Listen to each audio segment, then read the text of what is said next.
ಕಿತ್ತೂರು ರಾಣಿ ಚೆನ್ನಮ್ಮ ಸ್ವಾತಂತ್ರ್ಯದ ಕಿಡಿ ಹೊತ್ತಿಸಿದ ವೀರವನಿತೆಯ ಕಥೆ.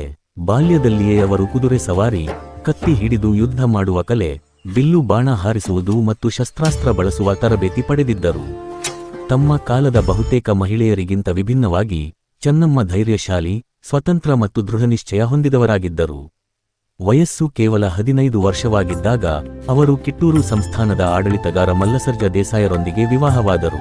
ವಿವಾಹದ ನಂತರ ಚೆನ್ನಮ್ಮ ಕಿತ್ತೂರಿನ ರಾಣಿಯಾಗಿ ಜೀವನ ನಡೆಸಿದಳು.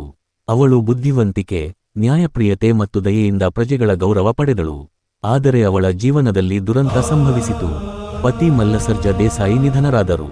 ನಂತರ ಅವಳ ಏಕೈಕ ಪುತ್ರನು ಪ್ರಾಣ ಕಳೆದುಕೊಂಡನು.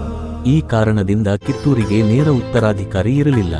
ಅದರಿಂದ ಚೆನ್ನಮ್ಮನು ಶಿವಲಿಂಗಪ್ಪನನ್ನು ದತ್ತು ಪಡೆದು ಉತ್ತರಾಧಿಕಾರಿಯನ್ನಾಗಿ ಘೋಷಿಸಿದಳು. ಇಂಗ್ಲಿಷರ ಜೊತೆ ಸಂಘರ್ಷ. ಬ್ರಿಟಿಷ್ ಈಸ್ಟ್ ಇಂಡಿಯಾ ಕಂಪನಿ ಭಾರತದಲ್ಲಿ ತನ್ನ ಪ್ರಭಾವ ವಿಸ್ತರಿಸುತ್ತಿತ್ತು.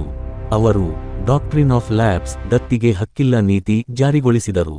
ಅಂದರೆ ಯಾರಾದರೂ ರಾಜಕುಮಾರರಿಲ್ಲದೆ ಸತ್ತರೆ ಆ ರಾಜ್ಯವನ್ನು ಇಂಗ್ಲಿಷರು ವಶಪಡಿಸಿಕೊಳ್ಳುತ್ತಿದ್ದರು. ಬ್ರಿಟಿಷರು ಶಿವಲಿಂಗಪ್ಪನನ್ನು ಕಿತ್ತೂರಿನ ವಾರಸುದಾರನೆಂದು ಒಪ್ಪಲಿಲ್ಲ. ಅವರು ರಾಜ್ಯವನ್ನು ಹಸ್ತಾಂತರಿಸಬೇಕೆಂದು ಒತ್ತಾಯಿಸಿದರು. ಆದರೆ ರಾಣಿ ಚೆನ್ನಮ್ಮ ಅದನ್ನು ತಿರಸ್ಕರಿಸಿ ಕಿತ್ತೂರಿನ ಸ್ವಾತಂತ್ರ್ಯವನ್ನು ಕಾಪಾಡುವ ನಿರ್ಧಾರ ಕೈಗೊಂಡಳು. ಮೊದಲ ಯುದ್ಧ 1824. 1824ರಲ್ಲಿ ಬ್ರಿಟಿಷ್ ಸೇನೆ ಕಿತ್ತೂರನ್ನು ಆಕ್ರಮಿಸಲು ಮುಂದಾಯಿತು.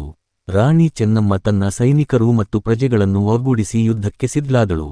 ಭೀಕರ ಸಮರ ನಡೆಯಿತು. ರಾಣಿ ಚೆನ್ನಮ್ಮ ಬ್ರಿಟಿಷರನ್ನು ಸೋಲಿಸಿದಳು. ಬ್ರಿಟಿಷ್ ಅಧಿಕಾರಿಗಳು ಸೇಂಟ್ ಜಾನ್ ಥಾಕರೆ ಮತ್ತು ಮುನ್ರೋ ಕೊಲ್ಲಲ್ಪಟ್ಟರು ಅಥವಾ ಬಂಧಿತರಾದರು. ಇದು ಭಾರತದಲ್ಲಿ ಬ್ರಿಟಿಷರಿಗೆ ಮೊದಲ ದೊಡ್ಡ ಸೋಲಾಗಿ ಇತಿಹಾಸದಲ್ಲಿ ಪ್ರಸಿದ್ಧವಾಯಿತು. ದ್ವಿತೀಯ ಯುದ್ಧ ಮತ್ತು ದ್ರೋಹ. ಮೊದಲ ಸೋಲಿನಿಂದ ನಾಚಿದ ಬ್ರಿಟಿಷರು ಇನ್ನೂ ದೊಡ್ಡ ಸೇನೆಯೊಂದಿಗೆ ಮರಳಿ ಬಂದು ಕಿತ್ತೂರನ್ನು ಆಕ್ರಮಿಸಿದರು. ರಾಣಿ ಚೆನ್ನಮ್ಮ ಹಾಗೂ ಅವಳ ಸೈನಿಕರು ಶೌರ್ಯದಿಂದ ಹೋರಾಡಿದರು.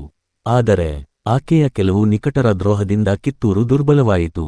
ಕೊನೆಗೆ ಕಿತ್ತೂರು ಬ್ರಿಟಿಷರ ಕೈಗೆ ಬಿತ್ತು. ರಾಣಿ ಚೆನ್ನಮ್ಮ ಬಂಧಿತರಾದಳು. ರಾಣಿ ಚೆನ್ನಮ್ಮನನ್ನು ಬೆಳಗಾವಿಯ ಹತ್ತಿರದ ಬೈಲಹೊಂಗಲ ಕೋಟೆಯ ಕಾರಾಗೃಹದಲ್ಲಿ ಬಂಧಿಸಲಾಯಿತು.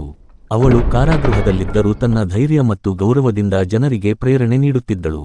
ಫೆಬ್ರವರಿ 21, 1829ರಂದು ಕೇವಲ 51ನೇ ವಯಸ್ಸಿನಲ್ಲಿ ಅವಳು ಕಾರಾಗೃಹದಲ್ಲೇ ವಿಧಿವಶರಾದಳು.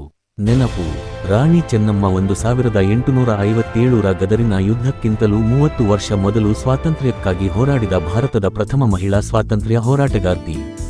ಅವಳು ಧೈರ್ಯ ಮತ್ತು ದೇಶಪ್ರೇಮದ ಸಂಕೇತಳಾಗಿ ಉಳಿದಳು. ಬೆಂಗಳೂರು, ಕಿತ್ತೂರು ಮತ್ತು ಸಂಸತ್ ಭವನದ ಹೊರಭಾಗದಲ್ಲೂ ಅವಳ ಪ್ರತಿಮೆಗಳು ಸ್ಥಾಪಿತವಾಗಿವೆ.